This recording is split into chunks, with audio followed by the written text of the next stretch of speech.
Hey guys, it's Mike. It's been a very long time, but we're finally back to recording.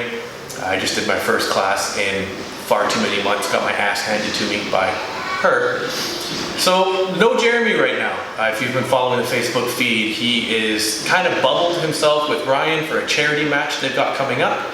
So until Jeremy gets vaccinated or they have their charity match and restrictions in our area kind of release a little bit, it's just going to be me. So I'm going to bring in a few guest presenters. Right now, one of my most favorite people in the gym is Cindy and her newest cohort, Kat. They're going to break down side control for you. If you've ever had the chance to come up here and train with us, stay out of Cindy's side control. It's about the best advice you'll ever get from me. So I'm going to give them the floor. Good luck. Thank you, Mike. Thank you. Today we are taking over. So this is Kat. She is new and she's fabulous, and she is one of my new friends and favourites in the gym. Today we're going to do side control. Okay, Kat, here we go. I love side control. I didn't realise the power of it and how strong you can actually feel doing side control, so I find this very exciting. So first of all, just remember to be on your toes. So you can keep moving and keep tracking, and you've got somewhere to go if you need to. Next is we're going to put our arm all the way underneath her neck here and grab hold of her gi. So we're trying to get in tight, right behind the shoulder there if we can, and we're trying to control her mobility here. I'm also going to make some wedges here, so I'm putting my elbow right up against her hips here.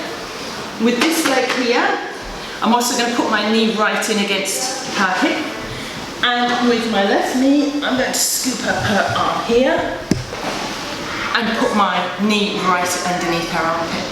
So I've got her nice and comfortable and in my control, Kat. And what I'm also going to do now is I'm just going to hunker in a little bit. I've got my hands together here, and I'm just going to introduce my shoulder to Kat's face. Here's my shoulder, Kat, and that's just going to push against her face here and just misalign her spine here, giving her less options if she's trying to get out of my side control. So what I'll do is just hunker in. I've got my chest right on top of her chest. If I go too far over, that puts me in a vulnerable position. But if I hunker in right here, then I'm good and I've got control over her. And I'm just going to squeeze in right here as well. I like side control for the ability for me to just gather my thoughts for a couple of seconds. It's nice for me. I'm kind of on the older spectrum for jiu-jitsu, so I will be 52 this year, and so learning jiu-jitsu has been quite difficult because I haven't ever done another sport. I haven't done anything like this before, so trying to learn how to think while moving all my limbs has been really quite difficult. So this position just gives me a couple of minutes to catch my breath and to think of how and where I'm going to go next. Yes.